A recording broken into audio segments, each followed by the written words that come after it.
Ni juzuu nyingi za kila mkoa tuliotembelea, taarifa ya uchunguzi wa maiti mbalimbali na viambatisho vingine vya ripoti ikiwemo uchambuzi na maoni na taarifa zilizoletwa, taarifa ya uchunguzi wa kitaalam, nyaraka za rejea, ratiba ya utekelezaji wa shughuli za tume, orodha ya wadau wote waliofika mbele ya tume. Na mwenyekiti, sasa nakuja kumkabidhi Mheshimiwa Rais wa Jamhuri ya Muungano wa Tanzania. Makofi mengi.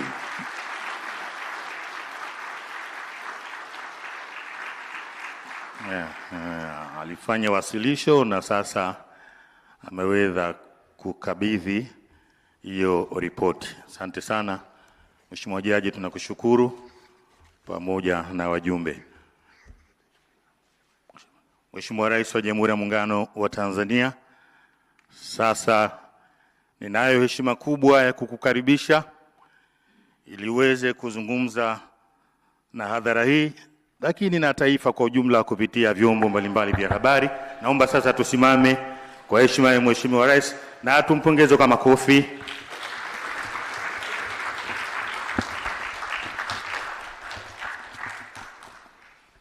Waheshimiwa, tukae.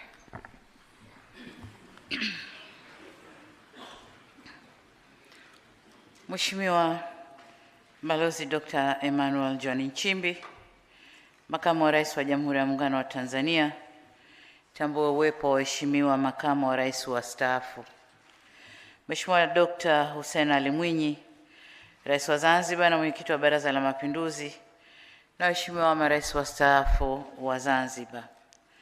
Mheshimiwa Dr. Mwigulu Lameck Nchemba, Waziri Mkuu wa Jamhuri ya Muungano wa Tanzania, kitambua uwepo wa mawaziri wakuu wastaafu. Mheshimiwa Musa Azzan Zungu, Spika wa Bunge la Jamhuri ya Muungano wa Tanzania, nikitambua uwepo wa maspika wastaafu wa Bunge. Mheshimiwa George Mcheche Masaju, Jaji Mkuu wa Mahakama ya Tanzania, nikitambua pia uwepo wa majaji wakuu wastaafu. Mheshimiwa Stephen Masato Wasira, Makamu Mwenyekiti wa Chama cha Mapinduzi Tanzania Bara, na uongozi wote wa Chama cha Mapinduzi ngazi ya taifa na mkoa mliopo nasi hapa, pamoja na viongozi wa vyama vya siasa mliopo nasi hapa. Mheshimiwa Balozi Dr. Moses Kusiluka, Katibu Mkuu Kiongozi, waheshimiwa mawaziri na manaibu mawaziri, waheshimiwa makatibu wakuu na manaibu makatibu wakuu, wakuu wa vyombo vya ulinzi na usalama, Mheshimiwa Albert Chalamila, Mkuu wa Mkoa wa Dar es Salaam, pamoja na wakuu wa mikoa wengine mliopo nasi hapa, Mheshimiwa Mohamed Chande Othman, Jaji Mkuu mstaafu na Mwenyekiti wa Tume, pamoja na makamishna wa tume na sekretarieti ya tume hii.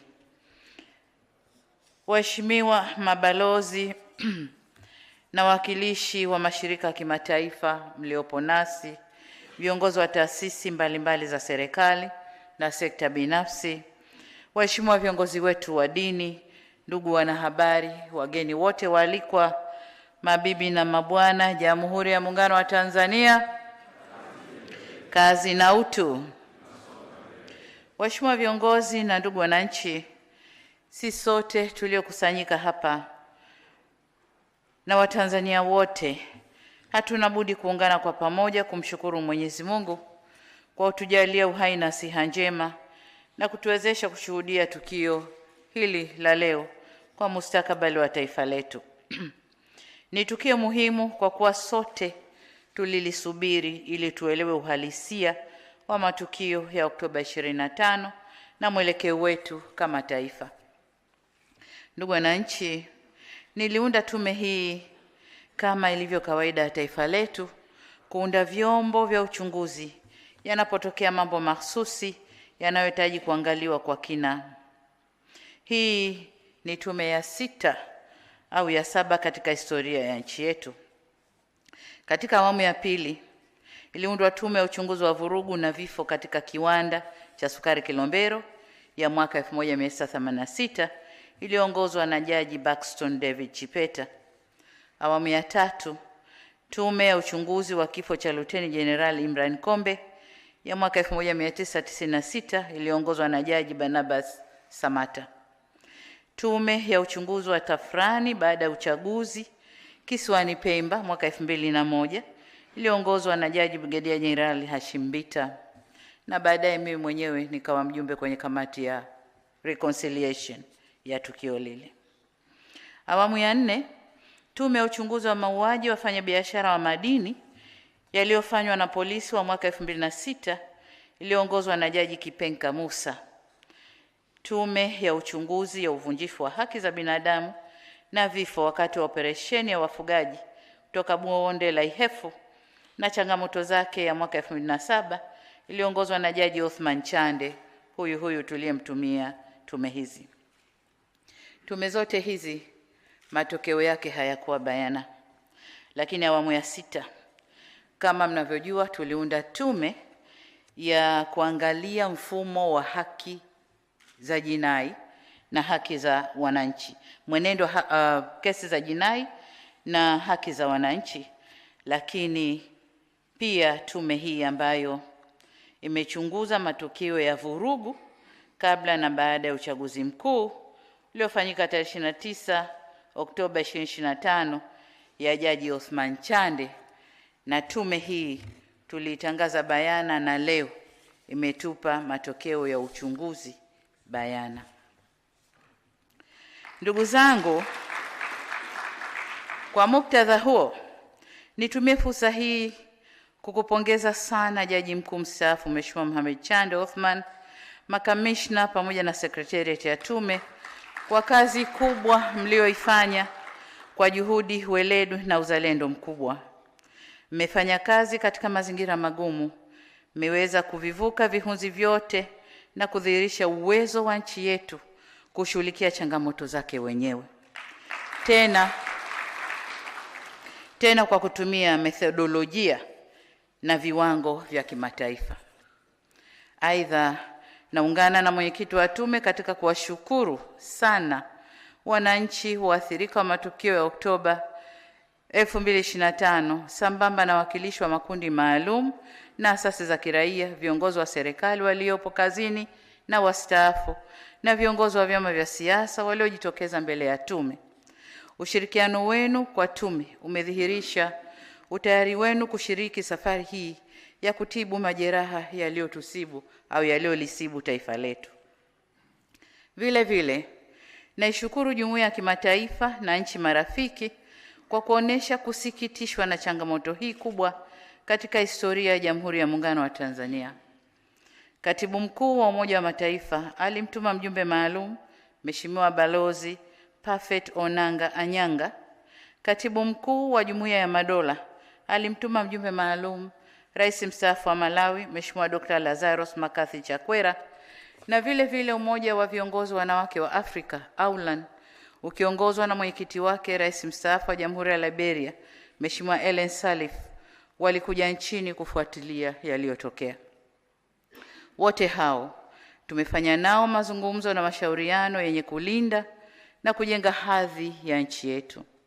Wote wametuhakikishia utayari wao wa kushirikiana nasi katika hatua yoyote ambao tutaona tunahitaji msaada na ushirikiano zaidi. Na washukuru pia wadau wote waliokubali kukutana na wajumbe hao maalum, wakiwemo viongozi wa vyama vya siasa. Kwa upande mwingine, wapo waliotumia matokeo ya Oktoba 2025 kutusimanga na kutunyoshea vidole. Hatukushangaa sana kwa sababu mitazamo ya wanadamu haifanani, na kulikuwa na upotoshaji mkubwa wa habari za tukio lilo uliofanywa na vyombo vya habari, hususan vya nje ya nchi na vya kimataifa. Kwa desturi ya waungwana, linapotokea jambo la hasara na kuumiza mioyo, matarajio ni kufarijiwa badala ya kuzodolewa. Kwa vyovyote vile, walioumizwa na tukio lile ni sisi wa Tanzania. Ni sisi tuliopoteza watoto wetu. Ni sisi tuliopoteza ndugu zetu, jamaa na marafiki zetu. Kwa hali yoyote ile, walioathirika ni Watanzania kwa ujumla wetu. Haiwezekani mtu mwingine asiye Mtanzania awe na uchungu zaidi kuliko sisi Watanzania. Haiwezekani. Lau kungekuwa na uwezekano, tunatamani siku zirudi nyuma.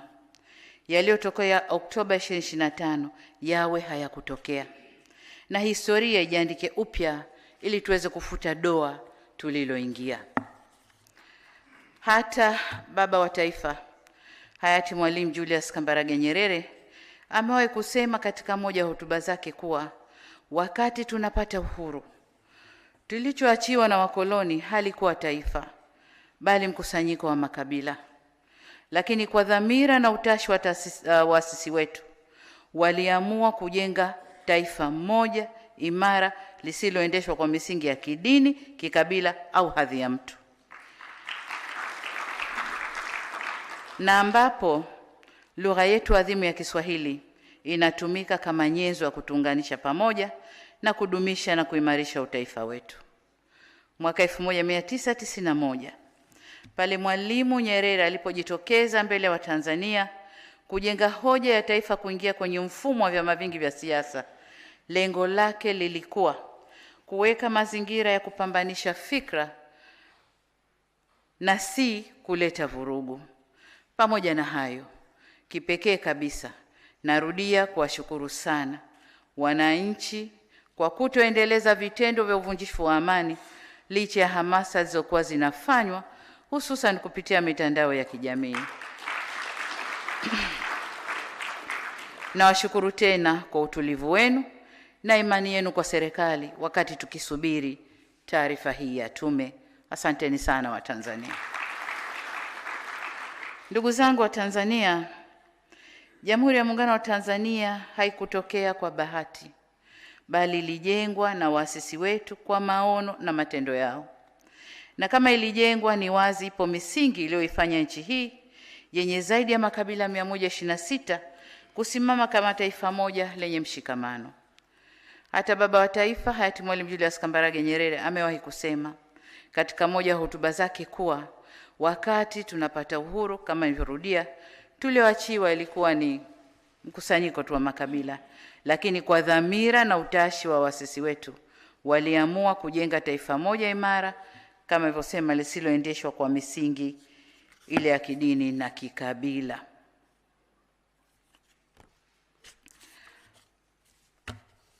Ndugu viongozi na ndugu wananchi, hayati Kwame Nkrumah alipozungumzia umajumui wa Afrika, mara nyingi alisema, ukitaka kumla tembo lazima mkate vipande vipande, akimaanisha haiwezekani kuinyonya Afrika ikiwa imeungana.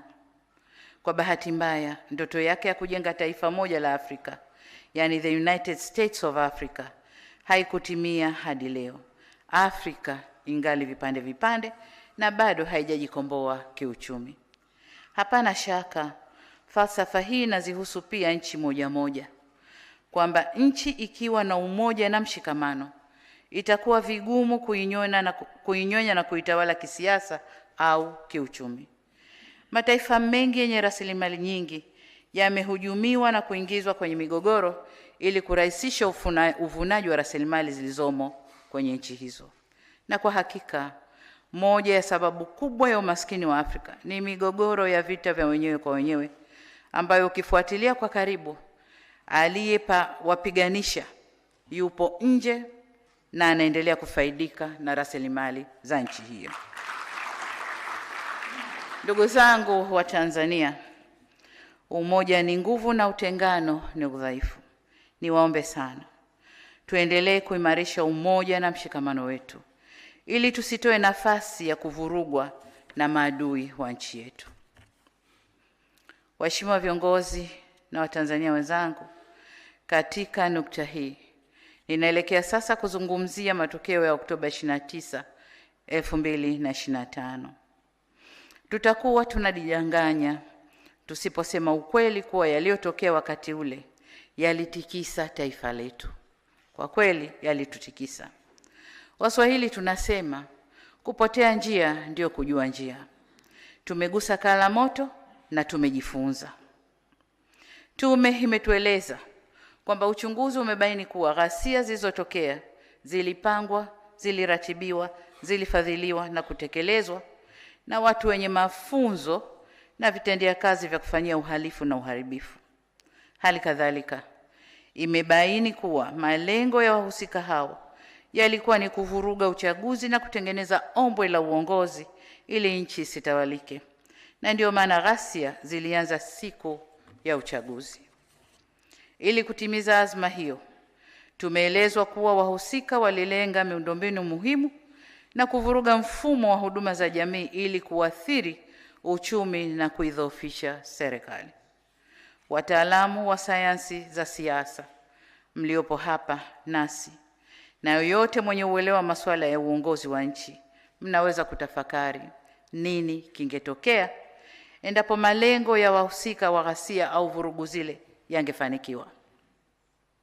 Bila shaka, jitihada za vyombo kudhibiti ghasia na vurugu zile ndio imefanya Tanzania iwe leo ilivyo. Vinginevyo tungekuwa tunazungumza hadithi nyingine. Lakini hapa, mwenyekiti, haimaanishi kuwa kwa wale ambao tutabaini wamekiuka sheria na taratibu za kazi zao kwamba hatutawajibisha, tutawajibishana. Waheshimiwa viongozi na Watanzania wenzangu, kufuatia ghasia zile, kumekuwa na taarifa nyingi zilizotolewa bila usahihi. Makundi mbalimbali na baadhi ya watu mmoja walikuwa wakitoa takwimu za vifo na walioathirika bila ya kuwa na uhakika. Takwimu hizo ama zilikusudia kufifisha au kuzidisha, kutia chumvi kiwango cha madhara yaliyotokea. Wazee wetu walisema, kweli kidhihiri uongo hujitenga. Leo tumepokea takwimu zilizochambuliwa vizuri na tume hii.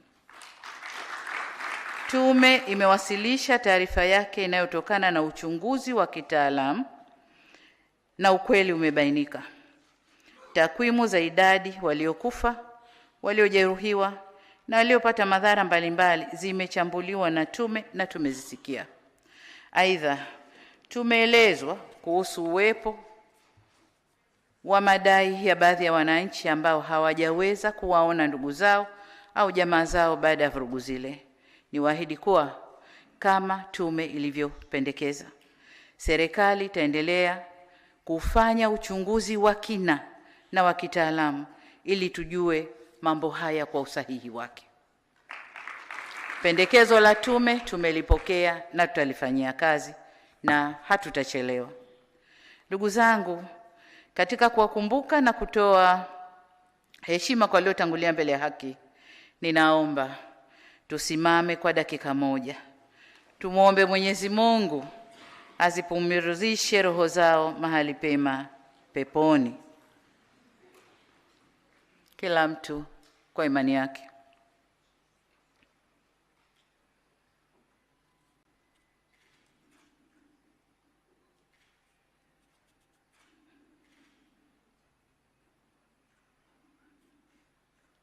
Amen. Kwa masikitiko makubwa, nitoe tena pole kwa wazazi wenzangu waliopoteza vijana wao na kwa Tanzania wote tuliopoteza ndugu na jamaa zetu. Katika hatua nyingine, ninawashukuru Wizara ya Afya na wadau wengine wa afya, zikiwemo hospitali za umma na hospitali binafsi, kwa kufanya kazi usiku na mchana, tena katika mazingira magumu, ili kuokoa maisha ya waliojeruhiwa. Ndugu wananchi, tangu uhuru na hata baada ya muungano, Jamhuri ya Muungano wa Tanzania iliamua kufuata mfumo wa kidemokrasia. Kwa nyakati tofauti tumekuwa na demokrasia ya chama kimoja au vyama vingi vya siasa. Kuanzia mwaka 1992 tumeamua kufuata siasa za demokrasia ya vyama vingi. Katika mfumo huu Tunaendelea kujifunza na kukua katika mwelekeo huo. Nakumbuka Mwalimu Nyerere katika hotuba yake ya Juni 1991 akiwa jijini Rio de Janeiro kule Brazil alisema, na hapa na nukuu, kwamba demokrasia sio chupa ya Coca-Cola ambao unaweza kuiagiza. Demokrasia inapaswa kuendelezwa kulingana na nchi yenyewe. Hii ndiyo imani yetu. Mwisho wa kunukuu. Kwa maneno mengine, demokrasia haina budi kujengwa kwa kuzingatia mazingira ya nchi na muhimu zaidi, mila na tamaduni za nchi husika.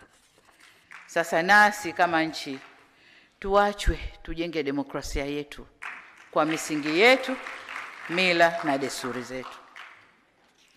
Ndugu zangu, mliponikabidhi dhamana ya kuongoza nchi hii, nilibaini kuwepo kwa changamoto katika mfumo wa demokrasia na siasa za vyama vingi hapa nchini. Kulikuwa na malalamiko mengi kutoka kwa wadau wa siasa na wadau wengine kuhusu kunyimwa kwa uhuru wa kisiasa, uhuru wa kujieleza na changamoto katika mifumo ya uchaguzi.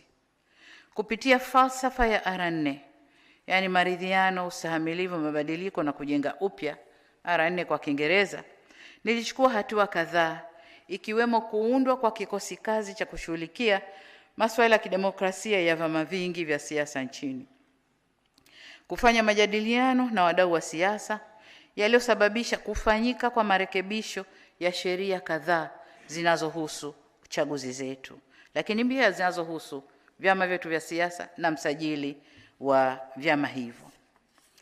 Hatua nyingine zilizochukuliwa ni pamoja na kuruhusu na kupanua wigo wa kufanya shughuli za siasa na kukuza uhuru wa vyombo vya habari. Pamoja na hayo, bado kuna mambo kadhaa ya kufanyiwa kazi katika mawanda ya siasa, ikiwemo suala la mabadiliko ya katiba.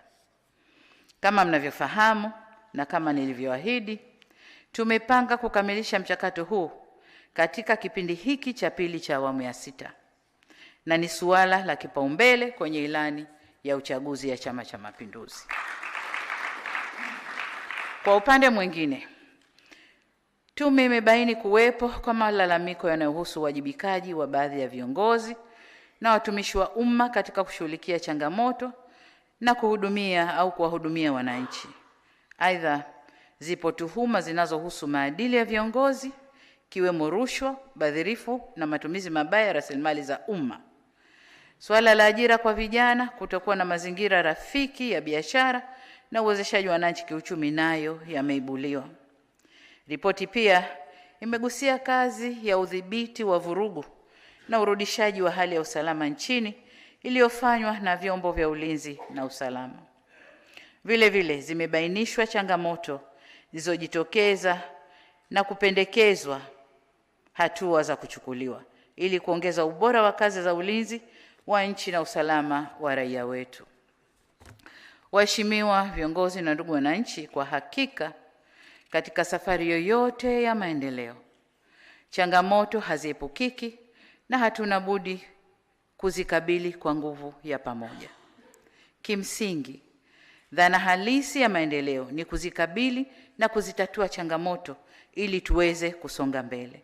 Hili ni jukumu letu sote, upande wa serikali, sekta binafsi na wananchi wote kwa ujumla wetu. Si jambo la busara hata kidogo kuzigeuza changamoto hizi kuwa ni sababu ya kufanya vurugu na uharibifu na uhalifu. Changamoto kama hizi na zaidi ya hizi zipo kwenye nchi nyingi duniani, hata nchi zilizoendelea.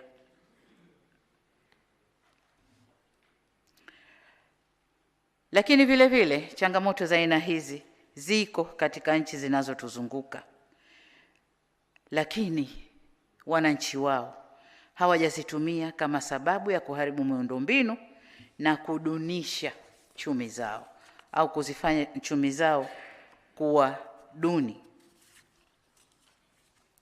Ni ukweli pia kwamba yaliyotokea Oktoba 2025 hayakuondosha wala kupunguza changamoto zetu. Vurugu zimefanyika, vurugu zile na ghasia zile hazikuondosha changamoto zetu, bali zimeongeza changamoto. Na kama nilivyoeleza hapo awali, kama ghasia zile zisingedhibitiwa, nchi ingepata athari kubwa zaidi na ingetuchukua miaka mingi kuinuka tena.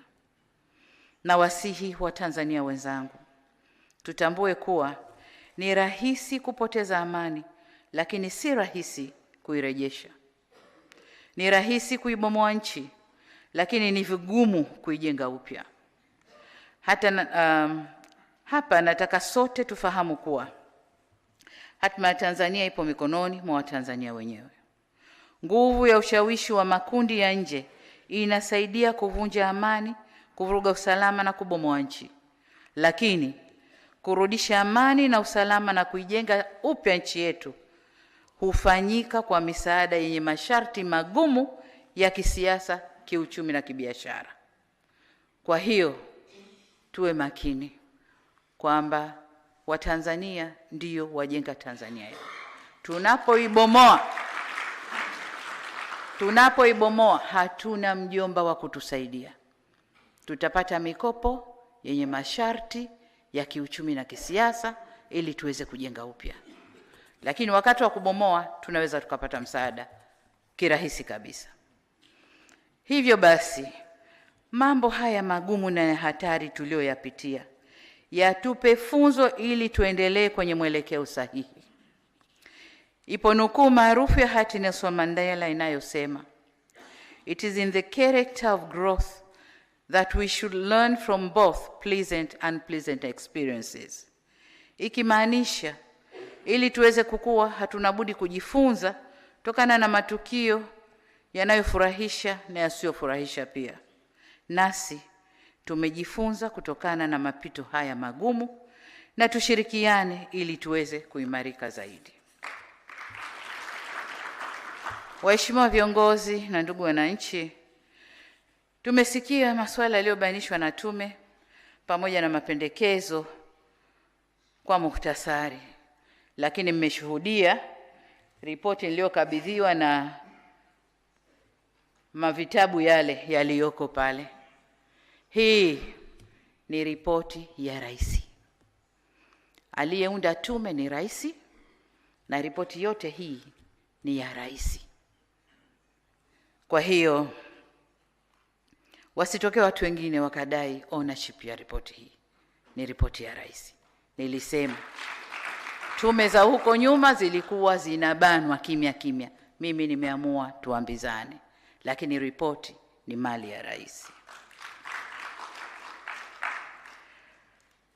Tumepokea, nataka niwahakikishie tume kwamba tumepokea mapendekezo yote yaliyowasilishwa na tutakayoyasoma kwenye makabrasha yale, na tutaanza kuyafanyia kazi mara moja. Katika hatua hii nitoe wito kwa Watanzania wenzangu, tuungane kwa pamoja kulirejesha taifa letu kwenye misingi yake. Na katika kuakisi mapendekezo ya taarifa ya tume, serikali itachukua hatua za haraka zifuatazo. Kwanza, katika muda mfupi ujao itaundwa tume ya maridhiano, lakini kwanza tutakwenda mapendekezo ya tume kufanya upelelezi wa kina wa yale ambayo tume wameyabainisha. Lakini katika muda mfupi ujao tutaunda tume ya maridhiano ikijumuisha wadau wote muhimu itakayosimamia na kuongoza majadiliano na maridhiano ili kuziba mianya na migawanyiko iliyopo na kurejesha umoja na mshikamano wa kitaifa. Naomba nikumbushe kuwa nia ya kuwa na tume ya maridhiano ilikuwepo hata kabla matukio ya Oktoba 25. Na ni moja ya ahadi zangu nilizoziahidi kutekeleza ndani ya siku 100 za kwanza. Hata hivyo, kwa bahati mbaya, ghasia zilizotokea Oktoba 25 zimechelewesha utekelezaji wa ahadi hiyo, kwa kuwa hata hadidu za rejea za tume ile ambazo nilitayarisha sasa zitapaswa kubadilika kuendana na mazingira yaliyopo sasa. La pili tutakalofanya ni baada ya tume ya maridhiano kuwasilisha ripoti yake, maoni na mapendekezo itakayowasilishwa, ndiyo yatakayoelekeza au yatakayoelekezwa kwenye mchakato wa kurekebisha katiba ya nchi. 3, kwa kuwa ripoti imebainisha kuwepo kwa viashiria vya jinai kuhusu matokeo yale, tutaunda kama nilivyosema chombo maalum cha upelelezi kwa maana criminal investigation kwa ajili ya kufanya kazi iliyopendekezwa na tume. Ripoti ile au chombo kile kitaangalia masuala yaliyobainishwa na kubaini waliohusika katika kupanga, kuratibu na kufadhili matukio ya ghasia au vurugu. Lakini vile vile watajielekeza kubaini wahusika wa matukio ya uhalifu, kwa sababu kuna vurugu, kuna na uhalifu. Kuna wale wote ambao walikuwa wanavunja maduka, kuvamia na kuiba, tajielekeza huko. Kwa bahati nzuri picha zipo zitatuongoza kwenye mambo hayo. Lakini pia tume au chombo kitakachoundwa kitaangalia kwa undani vifo vya watoto na kushughulikia swala la madai ya miili ambayo haijapatikana. Tume hii itajielekeza huko pia. Tume itajielekeza pia kwenye masuala ya wanaodaiwa kutekwa na ambao taarifa zao hazijapatikana. Vile vile walioathirika nje ya eneo la vurugu. Tume itaangalia maeneo yote au hicho chombo kitaangalia maeneo yote haya. Jambo la 4 tutakalofanya ni serikali itaweka utaratibu wa kugharamia matibabu ya majeruhi wa ghasia ambao bado wanahitaji matibabu. Vile vile itagharamia vifaa saidizi na viungo bandia kwa waliopata ulemavu wa kudumu ili waweze kuyamudu mazingira yao ya kila siku. Natambua na kama ilivyosemwa hapa kwamba wapo wafanyabiashara ndogo ndogo ambao kwa uwezo wao hawawezi kuingia bima kubwa za kuweza kuwalipa. Basi nao tutaangalia hasara walioipata na kuangalia faraja tutakayoweza kuwafariji. Jambo la 5, navielekeza vyombo vya ulinzi na usalama kuendelea kutekeleza majukumu yake ili kuhakikisha nchi inaendelea kuwa salama. Jambo la 6, ghasia zile za Oktoba 25 zimegharimu maisha ya Watanzania wenzetu, raia na askari. Vifo hivyo vimetuumiza sana. Tuelekeze mioyo yetu kwa Mola wetu. Tuendelee kuombea ndugu zetu waliotangulia mbele za haki. Aidha tuliombee taifa letu ili Mwenyezi Mungu aendelee kuliponya na kuliimarisha.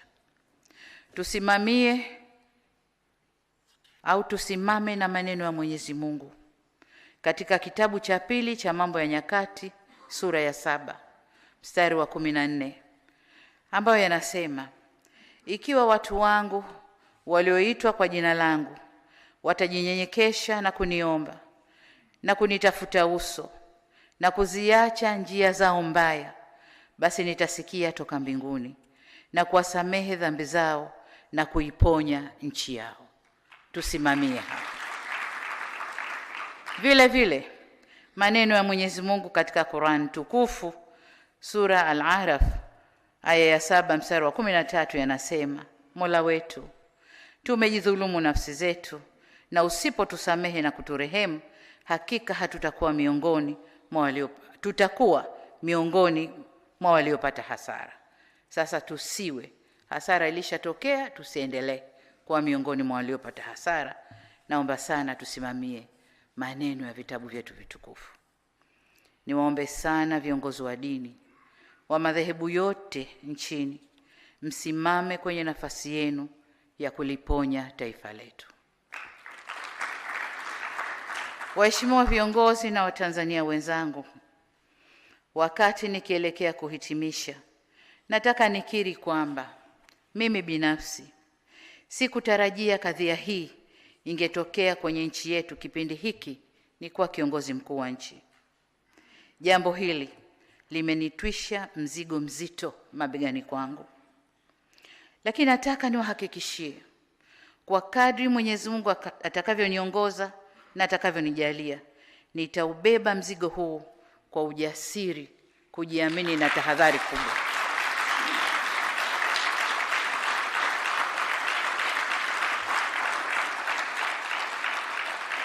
Naomba nirudie hapo. Kadri Mwenyezi Mungu atakavyoniongoza na kunijalia, nitaubeba mzigo huo kwa ujasiri, kujiamini na tahadhari kubwa.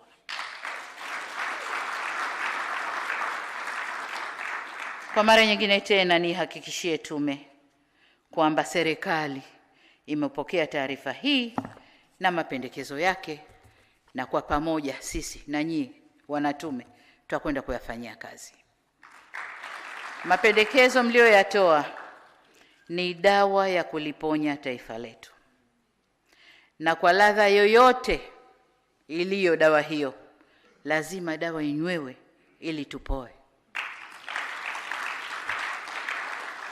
Mapendekezo hayo tafanyia kazi ipasavyo, tafanya marekebisho ya mambo yaliyobainishwa kuwa na dosari, taimarisha pale penye udhaifu, bila kuacha kuwajibika pale penye ulazima wa kuwajibishana.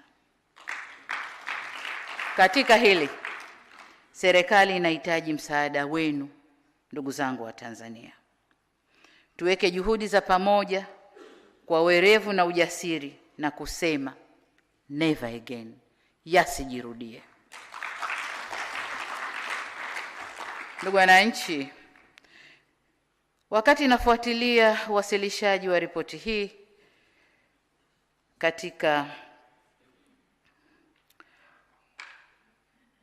nilisikia sentensi inayosema tunamtaka Samia wetu tunayemfahamu, as if kwamba nilipoingia alikuwa Samia mwingine na sasa ni Samia mwingine. Nataka niwahakikishie wa Tanzania, mimi ni Samia yule yule wa 4R, ni yule yule wa 4R. Ninachoomba ni ushirikiano wenu katika kutekeleza hizo R4. Wanasema kidole kimoja hakivunji chawa, au it takes two to tango. Kwa hiyo mkimtegemea Samia peke yake afanye, hayaendi. Lakini mkinipa ushirikiano mkubwa, ndugu zangu, tutafika tunakoelekea. Niwaombe tuungane sote kuamua hatma ya mustakabali mwema wa nchi yetu kwa manufaa ya kizazi hiki na vizazi vijavyo. Ninawasihi wa Tanzania, tusikubali kurubuniwa kuharibu nchi yetu. Tusikubali kuchochewa, iwe na wanasiasa, wanaharakati, wahalifu au watu wenye chuki na wenye maslahi binafsi, kwa njia yoyote ile, kuvuruga tunu ya amani yetu. Tusimame imara na kwa umoja tulijenge taifa la Jamhuri ya Muungano wa Tanzania. Tanzania ndipo kwetu. Hatuna pengine katu, hatuna pengine. Kwa tukijenga nchi yetu tutakaa kwa raha. Tukivuruga nchi yetu taendelea kukaa jinsi tunavyokwenda. Tutakuwa na matatizo yasiyoisha. Baada ya kusema hayo, niwatakie nyote neema na baraka za Mwenyezi Mungu. Tumuombe Mwenyezi Mungu aibariki nchi yetu, awabariki viongozi wetu, tujaliwe hekima na umoja na amani ambazo ndio ngao zetu wa Tanzania. Ibarikiwe Tanzania, tubarikiwe watoto wa Tanzania.